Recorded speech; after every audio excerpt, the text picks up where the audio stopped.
Peter Adamson, and you're listening to the History of Philosophy podcast, brought to you with the support of the Philosophy Department at King's College London and the LMU in Munich, online at historyofphilosophy.net.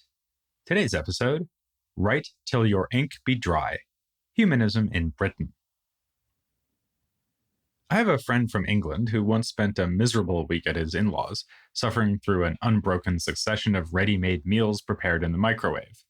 My friend isn't much of a cook, but in desperation he resorted to making a meal for the whole family, a simple pasta with meat sauce. To his surprise, his homemade food was greeted with little enthusiasm. His father-in-law gamely picked away at his plate of spaghetti bolognese for a while, but then pushed it away, saying, "I'm sorry, we just don't like foreign food." I love this story because it illustrates so nicely something I've already mentioned a few episodes ago, the literally insular attitude of the British towards all things European. Paradoxically, though, when the British do welcome foreign fare onto their island, they enthusiastically make it their own. In the modern day, a politician made headlines by saying that the national dish of the United Kingdom is chicken tikka masala, while the meal my friend made is in fact now so common that it is known simply as spag bol. As we've been seeing, this is how the British handled the Reformation, first resisting it and then domesticating it. And the same approach was taken with humanism. In this case, the foreign import came not from Germany and Switzerland, but from Italy, the Netherlands, and France, as British scholars took up the ideas and educational program of such figures as Guarino Veronese, Marsilio Ficino, Erasmus, and Peter Ramus. Actually, that list of places and figures is pretty well the itinerary we'll follow in this episode. We're first going to talk about the initial stirrings of humanism in 15th century England, which centered on the travel of books and people back and forth to Italy. Then we'll move on to humanism in the Tudor period, and especially in the early 16th century, when English humanism became more of a homegrown phenomenon under the influence of Erasmus. I'll also touch on developments under Queen Elizabeth, though we'll have the chance to learn much more about that in coming episodes devoted to Elizabethan literature and science. And finally, we'll head back to Scotland and talk about Andrew Melville, who studied in Paris and then drew on Ramism to reform the educational institutions of Glasgow and St. Andrews. In both England and Scotland, that sort of restructuring would be attempted only in the 16th century. It's been said that the 15th century suggests how humanist interest could survive without educational reform. It was an interest that thrived within institutions but was not institutional. In this earlier period, universities and libraries were still more or less as we left them when we considered late medieval philosophy, something confirmed by the great Italian humanist Poggio Bracciolini when he visited England for 4 years, starting in 1418. As I mentioned back when covering Poggio, he was bitterly disappointed that he found no opportunity to study Greek and no interesting manuscripts. Of course, for him, this meant manuscripts of otherwise unknown classical works, not anything medieval.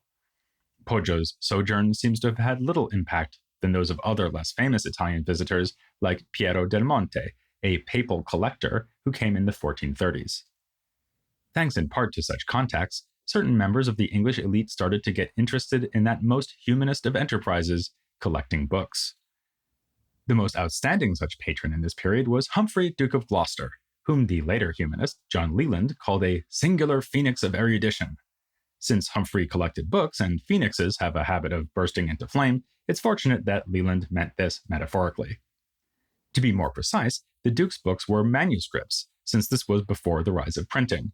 His library included numerous Latin classics and translations of Greek works, including one of Aristotle's Politics, which was produced for the Duke by none other than Leonardo Bruni. They were passed on to Oxford University, creating a basis for humanist research there. Oxford expressed its gratitude in fulsome terms. Previously there had been, it is true, a University of Oxford, but study was there none, for there were no books. Now, however, through your gifts, we too can discern the secrets of learning. Though Humphrey has long been praised for his intellectual cultivation, it's not clear whether he spent much time actually reading the books he was collecting. His interest in the project may have had more to do with establishing a glorious reputation than advancing any particular ideology or intellectual approach. But he at least provided a model for scholarly exchange with Italians, like the aforementioned Del Monte and Tito Livio Frulovisi, who was from Ferrara. That city would go on to be important in this story of cultural exchange, as Englishmen journeyed there to study with Guarino Veronese. The first to do so was William Gray, later a bishop, and especially relevant for us because he collected works by Plato and the Ethics and Politics of Aristotle. Again, his private collection was donated to a university, in this case Cambridge. Then there was John Free, who learned Greek well enough that he was able to produce reliable translations into English for another patron named John Tiftoft. One of Free's productions was a version of a text by Synesius of Cyrene with a title to gladden the heart of shiny-headed fellows like myself, a paradox proving that baldness is much better than bushy hair. With these developments, the potential for humanism in England was like my head, unlocked.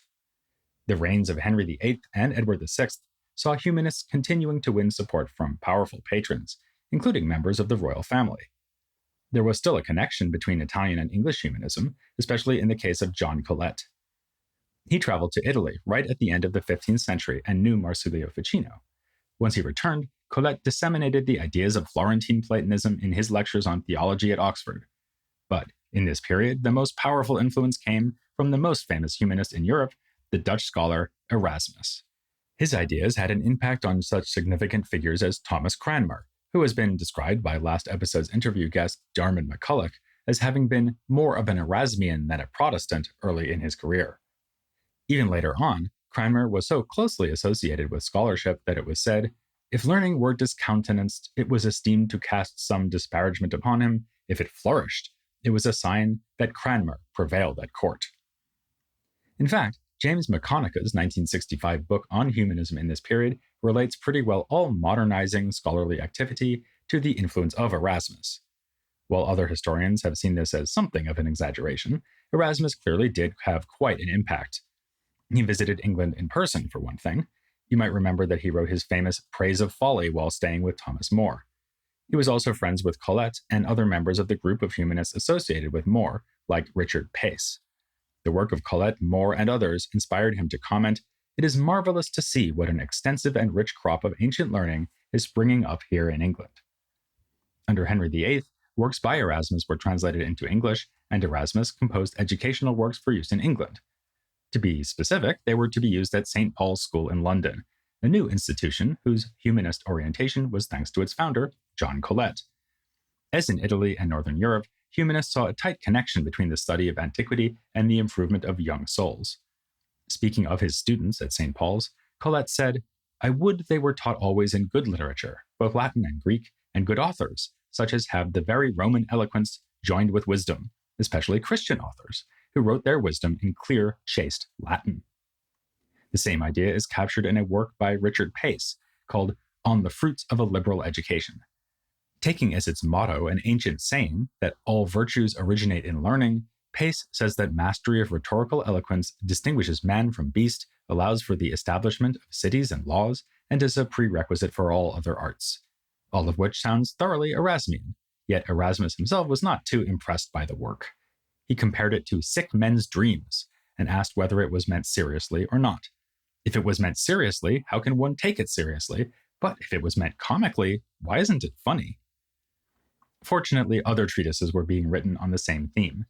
Another associate of More's, named Thomas Eylot, composed the Book of the Governor, which sounds like it should be about political philosophy, but for the most part, that's true only in a rather indirect sense. Actually, the treatise gives advice for how to educate a young man to prepare him for political life. In the prologue, he explains that he has gathered as well of the sayings of most noble authors, Greeks and Latins, as by mine own experience, I being continually trained in some daily affairs of the public weal. This is not a bluff. Eylot was a clerk of the King's Council under Henry VIII, and later an English ambassador. As for the public weal, or commonwealth, Eylot explains that this is equivalent to the Latin notion of a res publica, or republic. It is a political community, a living body, which must be ruled by reason to maintain order and proportion in it, like the ordering of the elements in the universe. This cannot be achieved with democracy, which, as the history of ancient Athens showed, is inevitably like a monster with many heads. All of these claims will remind us of one of those noble Greeks, namely Plato, and his Republic. But as Eylot goes on, he gives advice you wouldn't find in Plato: teach your kids Latin. His advice here, in the spirit of the ancient rhetoric specialist Quintilian, is humane and pedagogically astute. Children need time to play, should have language instruction integrated into everyday life, as by introducing them to the names of objects around them, and in general should work with natural disposition and not by coercion. Unfortunately, the youth of Eylot's own day lag well behind their potential, because their parents are too stingy to pay for proper instruction and there are too few qualified masters around. Even when children do receive proper schooling, they often stop after learning Latin at the age of 13. This is a waste, since the fruit of speech is wise sentence, which is gathered and made of sundry learnings. Those sundry learnings are the ones we'd expect from other humanist texts: argument theory, rhetoric, and philosophy, with a strong emphasis on ethics using works by Aristotle, Cicero, and above all, Plato. Less expected, and more fun, are the last chapters in the book, in which Eylot explores the educational role of non-academic pastimes. For sport, Eylot warmly recommends training with the longbow. Indeed, he indulges in paranoid speculation that crossbows and gunpowder weapons were introduced into England by foreign enemies to undermine the physical condition and military preparedness of the people. If he were alive today, he'd probably say the same about spaghetti bolognese. But the most remarkable of these closing sections are those that offer a philosophical defense of dancing. Yes, you heard right, dancing. He explains away a passage from Augustine that takes a dim view of this practice on the grounds that only more lascivious forms of dance were meant. And a more positive view can be gleaned from the great pagan authors like, again, Plato, who compared the exquisite motions of the heavens to a cosmic dance. When done properly, dancing instills a similar harmony in the soul by encouraging the acquisition of a key virtue, namely prudence. Eylot analyzes the parts of prudence and relates them to the different stages of a Renaissance dance. With these ideas, Eylot was himself in harmony with other humanists of the age who made similar remarks about music. We tend to think of 16th century intellectuals as a pretty joyless lot, but in fact even strict reformers, such as Calvin, recommended the use of music in church, albeit with the same caveat given by Eylot regarding dance, namely that these activities can be beneficial so long as they aim at moral improvement and not mere pleasure. In this spirit, Erasmus referred to Plato's restrictions on music, which again are found in the Republic, where only certain modes of performance are permitted in the ideal city. A number of English humanists complained about musicians who reveled in mere technique rather than seeking to aid the appreciation of sacred text. Thus, the reformer Peter Martyr Vermilye, who we saw coming from abroad to teach at Oxford, wrote that church music is to be welcomed so long as the performers sing not only in voice, but also in heart, for the voice soundeth in vain where the mind is not affected. Humanism and the arts would continue to flourish under Elizabeth. Her reign, after all, produced the greatest writer of English literature, and she was herself responsible for such scholarly productions as a translation of Boethius's Consolation of Philosophy. She received a solid humanist education from Roger Ascham, yet another humanist who wrote about education in a book simply called The Schoolmaster, and also in a work whose topic Eylot would have applauded, namely archery. Ascham explained that he would school the princess in New Testament Greek first thing in the morning, and then move on to ancient rhetoricians like Isocrates and Sophocles.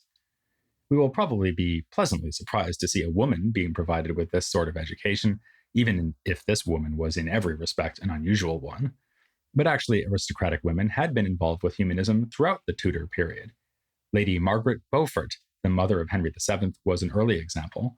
She even endowed colleges at Cambridge University. Henry VIII's first wife, Catherine of Aragon, supported humanists, including Colette and More, and hired no less a humanist than Juan Luis Vives to teach her daughter Mary.